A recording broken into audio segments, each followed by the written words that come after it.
안녕하세요. 역사 돋보기입니다. 북한은 세습 국가라서 마치 김씨 가족이 일종의 왕족처럼 군림하고 있습니다.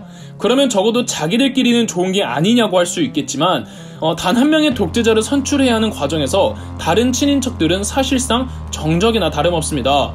그렇다면 김정일과 김정은의 형제들은 이후 어떻게 됐을까요? 우선 김정일의 형제들입니다. 김정일의 형제들을 알기 위해선 김일성의 아내들을 알아야겠죠? 이게 대체 현대 국가가 맞나 싶을 정도로 김일성에겐 왕비들과 후궁들이 있었습니다.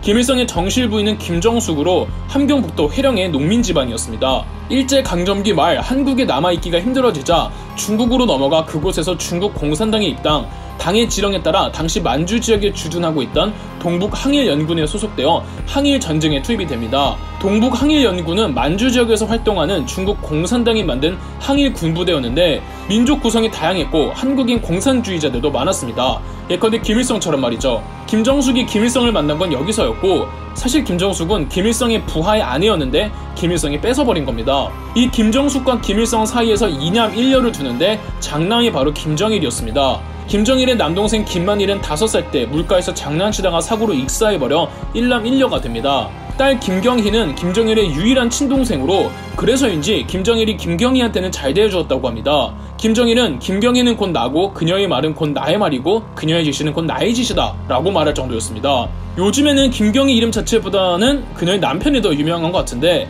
남편이 바로 장성택입니다. 김경희와 장성택은 연애 시절엔 드라마 같은 사랑을 했으나 결혼 이후에는 김경희의 알코올 중독 증상과 장성택의 여성 편력 때문에 사이가 멀어졌다고 합니다. 그런데 김정은이 집권하고 얼마 안 있어 남편 장성택이 숙청당해버리잖아요. 김정은의 장성택 제거에 있어서 김경희가 막았는지 찬동했는지는 아직 밝혀지지 않았다고 합니다. 확실한 건 몇 년째 계속 건강이 안 좋은 상태라고 합니다. 여하튼 김경희는 김정일의 유일한 친동생이기에 둘만 놓고 보면 우애 좋은 남매이지만 이 김일성에겐 김성애라는 후처가 있었습니다.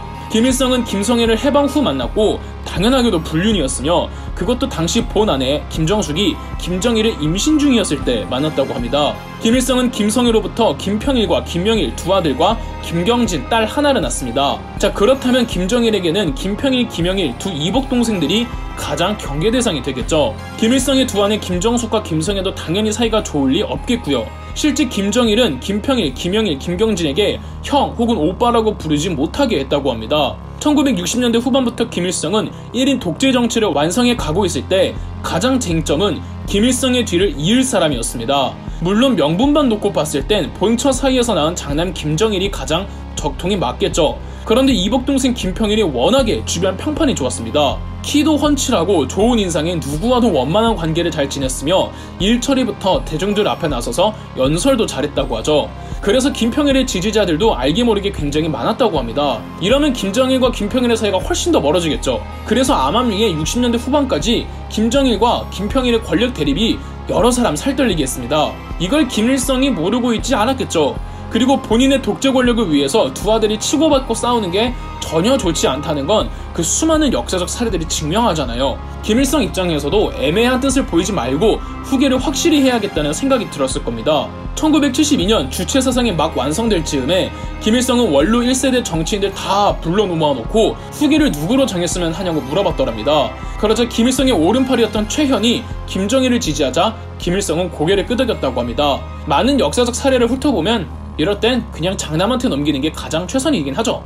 하지만 둘째 김평일에게는 잔인한 결과만 남아있을 수밖에 없겠죠. 김정일은 어느 누구도 김평일과 말하지 못하게 하고 그와 친한 사이거나 말 조금만 해도 정치 수용소로 보내버릴 만큼 김평일을 사회적으로 매장시켜버렸고 다시는 이 땅을 밟지 말라는 의미에서 유고슬라비아 대사로 보내버립니다. 이후 동유럽의 여러 국가들의 외교관을 전전하며 약 36년 정도 북한으로 돌아오지 못하죠. 이 국가들 중 폴란드에서 외교관을 오래 했는데 이마저도 마음에 안 들었던 김정일의 아들 김정은은 다른 나라로 발령시켜버렸죠. 김정일이 죽고 김정은이 집권할 때 당연하게도 김정은은 한때 아버지와 함께 권력 구도를 이루고 있던 이 삼촌을 경계하지 않을 수 없었을 겁니다. 그러다 2020년 김정은은 약 40년의 유배 생활을 청산하고 김평일을 고국으로 소환시킵니다.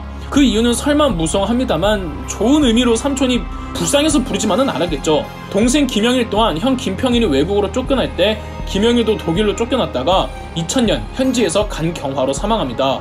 김일성에게는 기쁨조나 안마사 혹은 간호장교들과 즐기다가 낳은 사생아들도 있긴 하지만 이 사람들은 이따 넘어가도록 하겠습니다. 김정일이 죽고 김정은으로 세습이 될 때 김정은의 정권 또한 평탄하지만은 않았죠. 김정은의 아내들은 김일성보다 훨씬 더 복잡합니다. 밝혀진 아내들이 3명에서 5명 정도 되고 아마 밝혀지지 않은 척들은 훨씬 더 많을 겁니다. 공식 부인은 1974년 어느 정도 김정일의 후계가 확정됐을 때 김일성이 맺어준 김영숙입니다. 전화 교환수였다고 하는데 김영숙 사이에서는 딸 2명만 낳았습니다. 정식 부인임에도 김영숙의 존재감이나 밝혀진 게 거의 없는 아내랍니다. 아버지 김일성이 강제로 맺어줘서인지 김정일의 사랑을 못 받은 것 같고 결혼식을 치르지도 않았다고 합니다. 김영숙 사이에서 낳은 2자매 김설송, 김충송도 거의 없는 사람일 정도로 비춰지지 않은 사람들이라 이 2자매에 대한 설명은 이 정도라고 넘어가겠습니다. 김영숙이 김정일의 정실 부인이긴 하지만 그 전에 이미 2명의 아내들이 있었습니다. 첫 번째 아내 홍일천으로부터는 김혜경이라는 딸을 낳았는데 김정일의 첫 아이였습니다.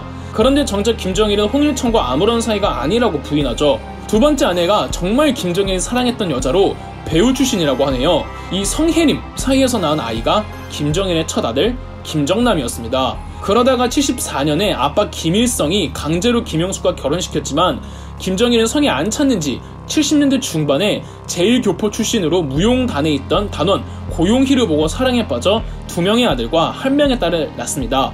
이 세 아이가 김정철, 김정은, 김여정입니다. 자, 그렇다면 추려보면 김정일에게는 3명의 아들과 1명의 딸이 있다고 할 수 있습니다. 정작 김정일의 뒤를 이은 건 막내 김정은이란 말이죠. 아까도 말씀드렸듯 첫째가 구제할 수 없을 정도의 개망나니만 아니면 그냥 장남에게 세습해주는 게 그나마 최선입니다. 그런데 김정일은 막내 김정은을 택했단 말이죠. 가뜩이나 장남 김정남과 막내 김정은은 이복 형제. 그러면 김정남의 결말은 이미 정해져 있을 수밖에 없습니다. 그걸 김정일이 몰랐을까요? 장남이 아닌 셋째 아들을 후계로 정하면 피바람이 불 거라는 거 김정일이 정말 몰랐을까요? 자기도 김평희가 대립해본 결과 장남 후계가 그나마 안정적이라는 건 누구보다 잘 알았을 겁니다. 그럼에도 불구하고 그것을 감수하더라도 장남 김정남에게는 세습시킬 수가 없던 겁니다. 그 이유가 정확하진 않지만 김정남의 행보들을 보면은 대략 유추해볼 수 있는데요. 사치벽이 심했던 김정남은 2000년대 들어서 거의 북한에 있던 적이 별로 없을 정도로 계속해서 해외를 떠돌았습니다. 홍콩, 마카오, 중국, 싱가포르, 필리핀, 태국 그리고 유럽을 오갔습니다. 이게 무슨 업무 때문에 그랬던 게 아니라 그냥 본인이 개인적으로 나갔던 거였습니다. 김정남은 여러 번 북한 체제를 비판하는 발언들도 했고 북한더러 곧 망할 나라라든지 세습을 부정하는 말들까지 서슴없이 했고 한국으로 망명을 온다는 설까지 많은 사람들이 믿을 정도였답니다. 실제 일본으로 밀입국하려다가 실패한 적도 있습니다. 그냥 일본 관광이라면 늘 그렇듯 혼자 알아서 가면 되는데 왜 밀입국을 하려 했는지는 수상하잖아요. 세간에서는 이런 김정남을 두고 김정남이 북한의 지도자가 되면 북한은 개방될 거라고 말하지만 김정남은 그냥 권력욕이 없이 누릴 것만 누리며 세계 여행하고 다니는 그런 자유인이 되고 싶어 했던 것 같습니다. 그러나 본인이 그러고 싶다고 해도 주변에서 가만 놔둘 리가 없죠. 특히 막내 김정은 입장에서는 이복형 김정남이 여간 거슬리는 게 아니었을 겁니다. 심지어 김정남, 김정은 형제의 고모부인 장성택이 중국의 후진타오에게 김정일의 후계로 김정남을 택하고 싶다는 말을 했고 이게 김정은에게까지 누설되면서 장성택도 숙청, 2017년 김정남도 암살당한 거죠. 2017년 2월 김정남은 말레이시아 쿠알라룸푸르 공항에서 마카오로 떠나려고 하던 중 인도네시아 여성과 베트남 여성 2명이 김정남에게 다가와 액체 화학무기 VX를 강제로 얼굴에 바르고 도주합니다. 김정남은 고통을 호소하며 인근 공항 직원들에게 도움을 요청하자 바로 의무실로 호송되지만 거기서 바로 숨을 거둡니다. 이 사건에 대해서는 나중에 기회가 되면 따로 더 자세히 다루도록 하겠습니다. 그런데 둘째 아들이자 김정은의 친형 김정철은 왜 또 스킵됐을까요? 둘째 김정철은 국제 정세, 권력, 정치 등에 일전 아무런 관심이 없고 성격이 문약했다고 합니다. 그래서 애당초 김정일이 후계를 지목할 때 후보군에 있지도 않은 것으로 보입니다. 김정철은 엄청난 게임 덕후라고 하며 기타에도 관심이 많아 에릭 클랩튼의 엄청난 광팬이라고 알려져 있죠. 게임과 음악 말고는 숨죽여 살고 있는데 어떻게 보면 잘 처신하고 있는 거죠. 저도 이 영상을 준비하면서 도대체 이런 일들이 고려나 조선시대가 아니라 현대 국가에서 일어나는 게 말이 되나 싶습니다. 이런 일이 되풀이되는 거 보면 북한은 구조적으로 무조건 무너질 수밖에 없다고 저는 확신합니다. 그럼 역사 돋보기였습니다. 영상 재미있으셨다면 구독과 좋아요, 알림 설정까지 해주시면 감사드리겠습니다.